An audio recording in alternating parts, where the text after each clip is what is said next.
Happy Tuesday, everyone. Today is the day that we go through our 3 vendors in Tamriel that changed their wares. We're going to start off in the Scholarium, head over to Imperial City Sewers, and finally end up in Infinite Archive. Will we have anything good today? Let's find out. Scripts in the Scholarium. We have Bound Affix Script Expedition, adds Expedition, a buff increasing movement speed. Bound Focus Script Bleed Damage, adds bleed damage. Bound Signature Script Immobilizing Strike, adds an immobilization effect. Looks like that's it. Time to head over to the sewers. We've made our way to the Imperial Sewers. Let's see what the Telvar Merchant has. It's not likely. First up, we have Galen treasure maps. These aren't the worst. I still think that at 6,000 Telvar, they are way more expensive than you can get them on traders. But if you're curious, Galen gives us Back Alley Gourmand, Bastion of the Droif, and Phoenix Moth Thurge. There's also potential for leads for the Eldertide Shoulders and the Petrified Tree Bark Tablet lead, which is part of Barkroot Blessing Skin. Our scripts, we have Bound Affix Script Cowardice, adds Cowardice, a debuff reducing weapon and spell damage. Bound Affix Script Intellect and Endurance, adds Intellect and Endurance, buffs increasing Magicka and Stamina recovery. Bound Focus Script Knockback, adds a knockback. And Bound Signature Script Growing Impact, adds enhanced buff and debuff application. Our first set of jewelry, we have Coward's Gear. This gives you major expedition and major protection while sprinting. I like this set for my Mat Gatherer, but there's lots of different ways to get speed in the game. We have Fragment of the Hollow Fang. This is part of Mist Form, a violet purple skill style, and drops off of the final boss in the dungeon Moongrave Fane. Remember, this is a guaranteed drop off that final boss, and you can get it in normal, but if you want to avoid dungeons altogether, it is here for 25,000 Telvar. Our first lead is Crimson Diamond. This is part of Belharz's band and drops out of Falkreath Hold Chess. So if you've been struggling with this one, and I know a lot of you have, it is here for 25,000 Telvar. Next up, we have Pale Order's Golden Band. Of course, this is part of Ring of the Pale Order. However, you should not be struggling with this one. It is a static lead.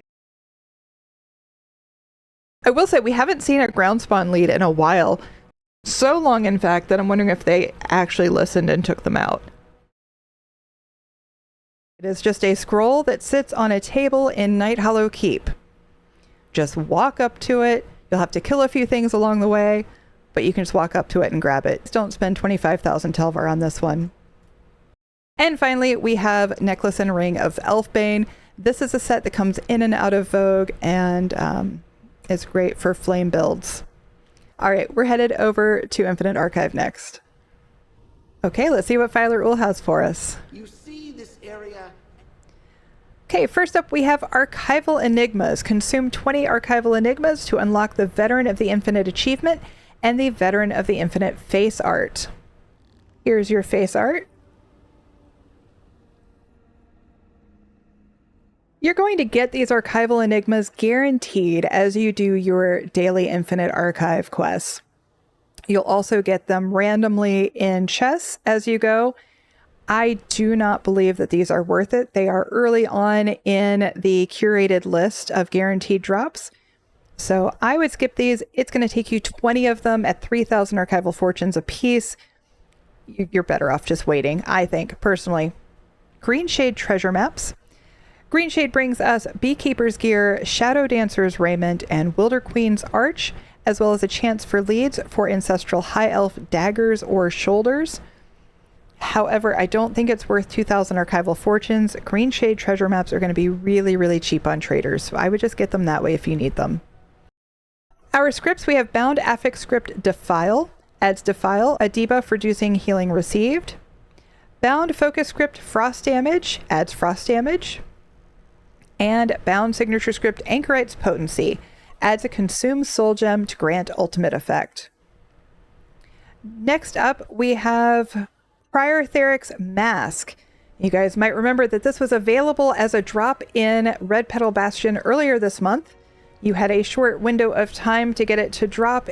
You had a better chance of getting it to drop if you had the hard mode achievement. If you missed it, it's going to be a while before it comes back around. You can pick it up now for 15,000 archival fortunes. I think this is a good buy. Next, we have companion equipment heavy armor. I typically do not recommend these. You are at the mercy of RNG as to what trait you get, and they are bound when you buy them this way. I say skip this one. All right, Deal with the Daedric Prince is our first book. This one drops from Bastion Nimics, and the eidetic memory comes from Telvanni Peninsula. So you read the book out in the wild, and then you have a chance for it to drop in Bastion Nimics. It's a lot of contingencies, honestly. It's 1,000 archival fortunes if you need it. Our patterns this week, I'm excited about this one. We have Diagram Dwarven Kettle Ornate Polished. This one on PCNA, we only have 5 listings ranging from 90,000 gold to 500,000 gold. So I think this one is a really good buy at only 2,000 archival fortunes. The Orcish Knife, not so much at 12 to 14,000. It's still only 2,000 archival fortunes, which is pretty easy to get. But in comparison, this one's not quite as good. And then Redoran Incense Holder Mesh on PCNA. It ranges from 25 to 40,000. Again, we only have 5 listings though. So it is here if you need it for 2,000 archival fortunes. Our leads, we have first Duotone Engraved Band. You might recognize this from the new mythic from Solstice, Monomyth Reforged. This one drops out of Depths of Melitar off of one of the middle bosses. If you need this one, it is 5,000 archival fortunes. Our second lead is Setting Sap. This is part of the Spore Savant face marks and drops from Wood Nodes in Telvanni Peninsula. This is not one that has, where you collect 3 or more for Codex. You can only get it once, so you may already have this one. So these are the Spore Savant face marks. I do think that this one is fairly easy to get, so I would probably save my archival fortunes for something else you see here. Sigic Glow Globe Ancient Texts. This is one of 7 pieces for the Sigic Glow Globe emote. This drops in the Sunhold Public Dungeon in Somerset. I don't recommend getting this one. It's 3,000 archival fortunes. It runs under 1,000 gold on PCNA just to pick it up from a trader. They drop relatively easily, but honestly, if you're going to buy it, I would just get it from a trader. But let's show you what that looks like. This is the Sigic Glow Globe emote.